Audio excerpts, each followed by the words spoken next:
Step right up, ladies and gentlemen, and get ready to be astonished, unnerved, and completely spellbound by the twisted world of circus freaks. These were the real-life performers whose remarkable and often disturbing physical features made them the stars of the sideshow circuit.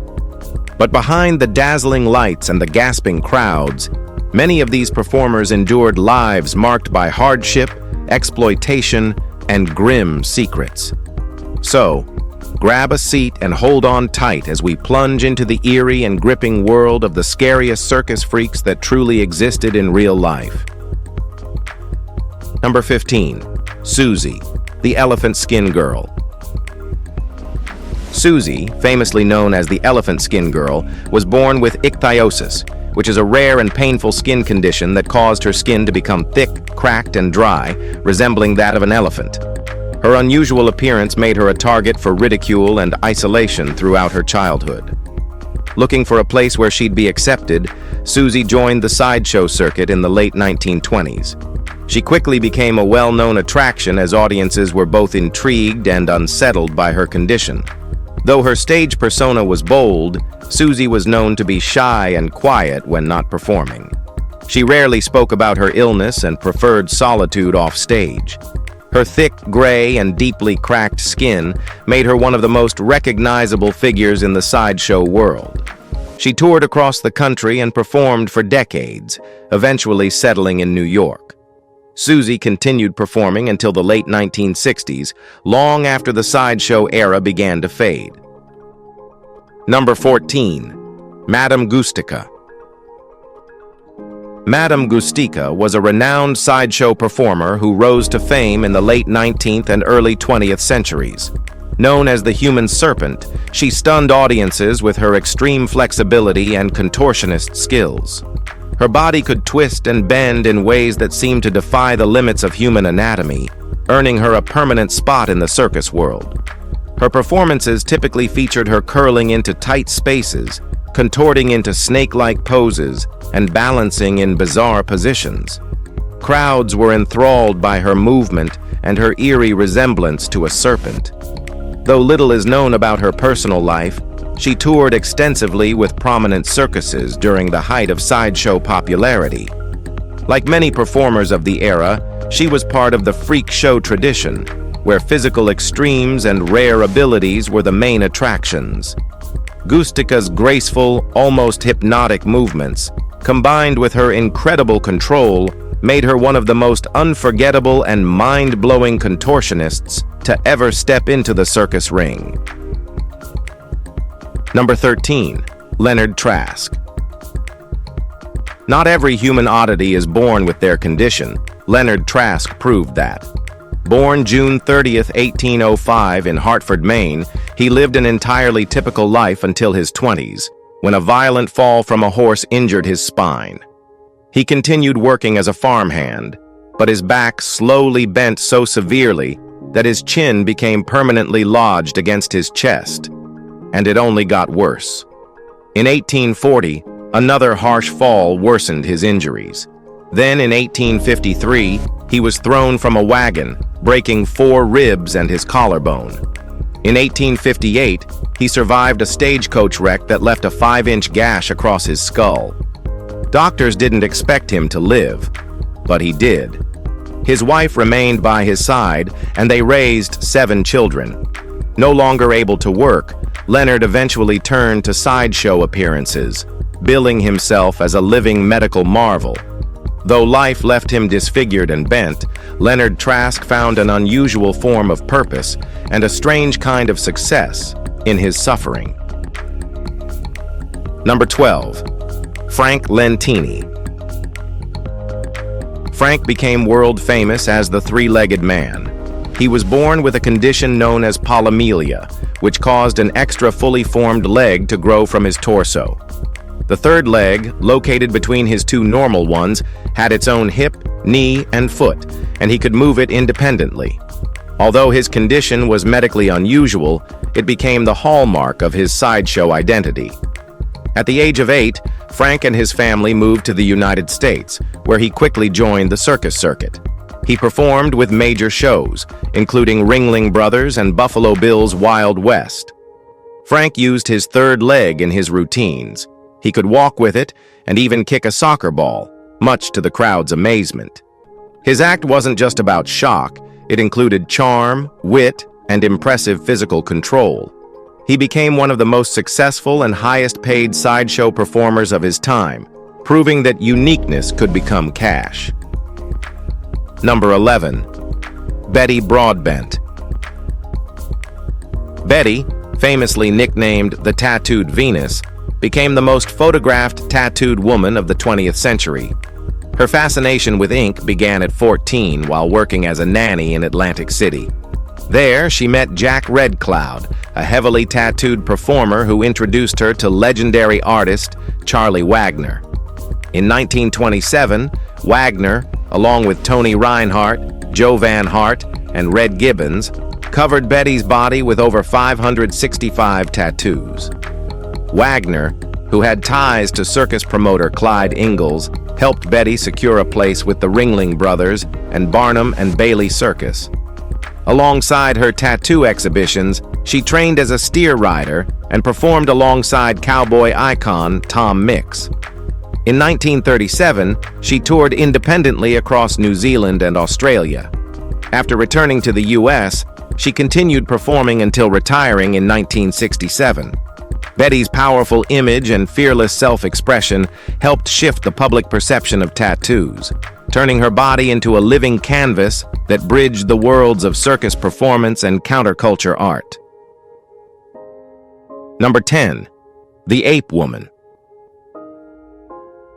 Julia Pastrana, often called the Ape Woman, was born in 1834 in Mexico with a rare genetic disorder known as hypertrichosis, which caused thick black hair to grow all over her body.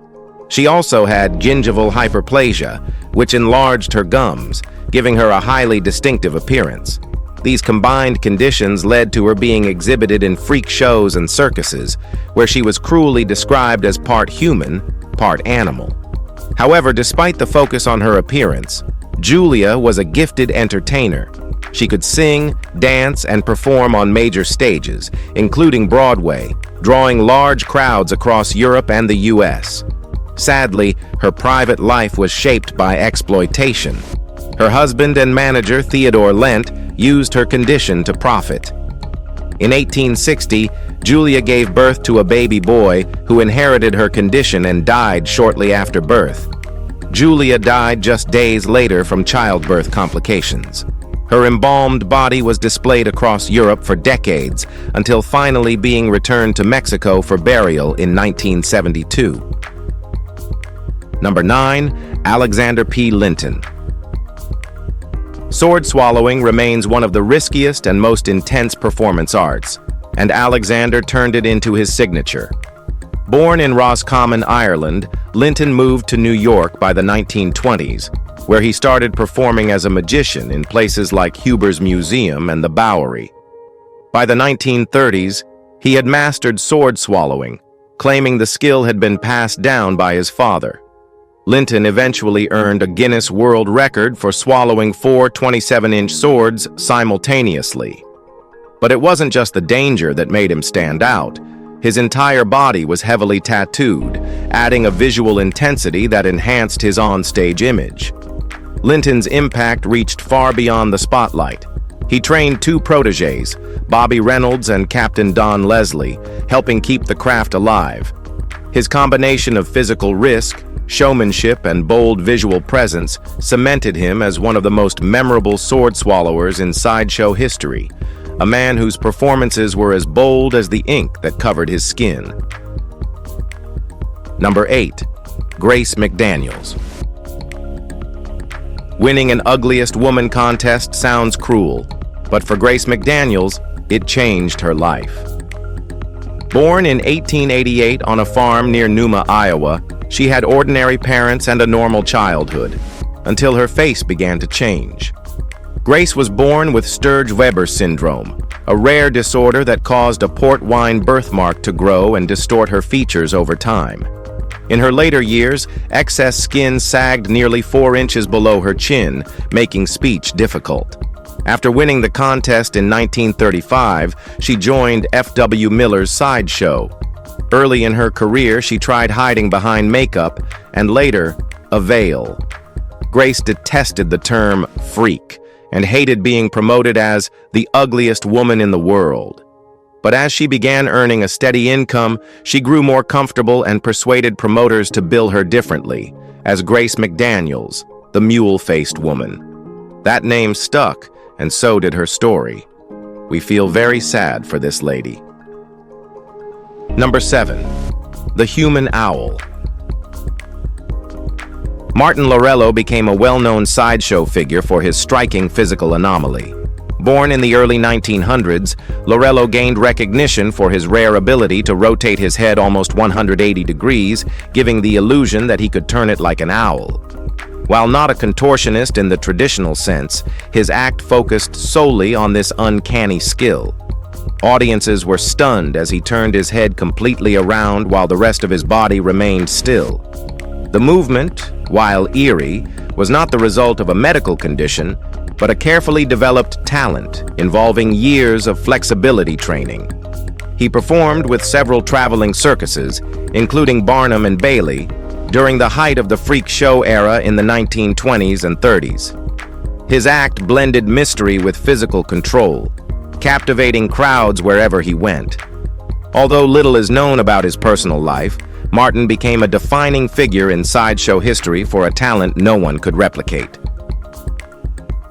Number 6. Ella Harper. Ella, widely known as the Camel Girl, was born in 1870 in Nashville with a rare condition called genu recurvatum, which caused her knees to bend backward. This unusual trait made her walk on all fours, resembling the movement of a camel, hence the nickname. Her condition quickly caught the eye of the Nickel Plate Circus, and at age 12, she began performing in their sideshow. Her act involved walking on all fours, and audiences were captivated by her unique appearance and mobility.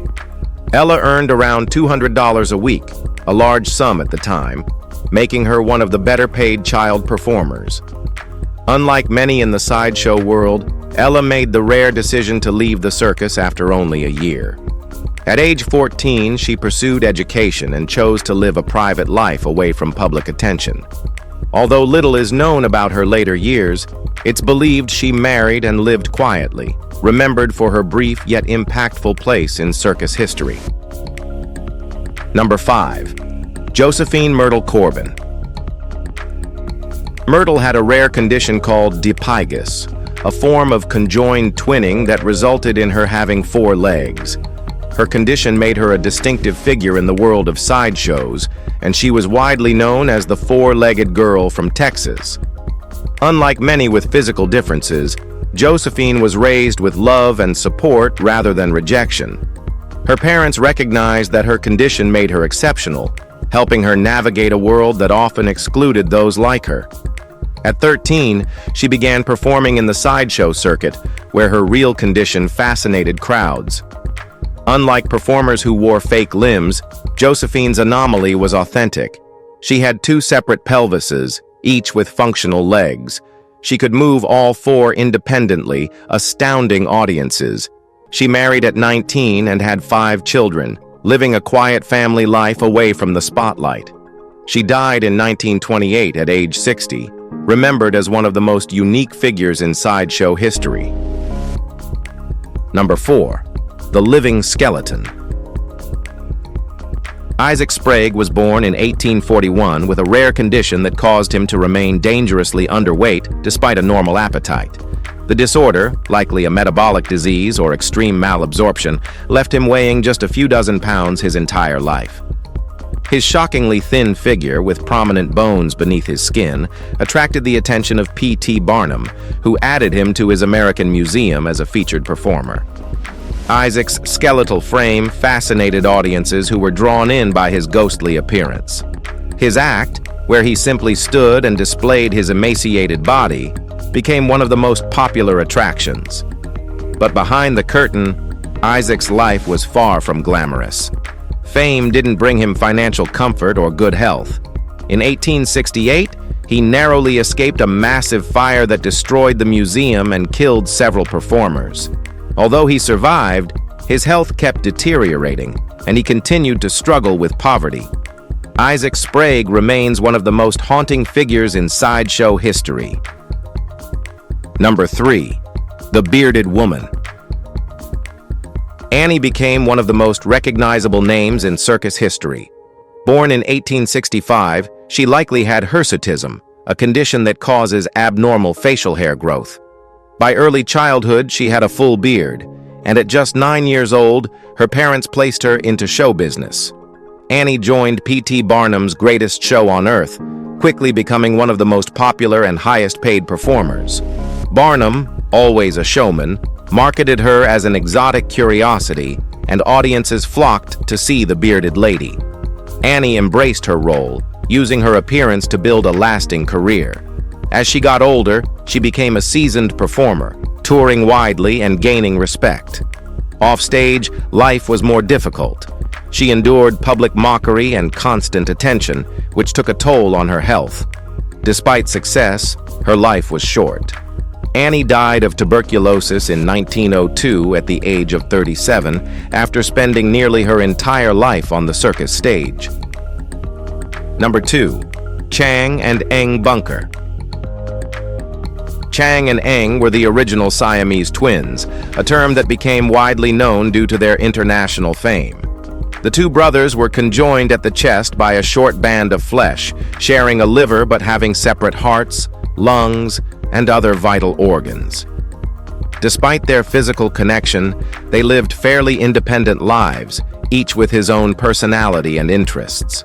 They were discovered by a British merchant in 1824 while still teenagers, and they began touring as a sideshow act across Europe and America.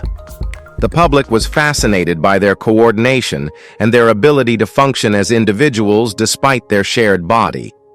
Eventually, they settled in North Carolina in 1839 and lived relatively quietly after years of performing. They both married sisters, Adelaide and Sarah Yates, and fathered 21 children.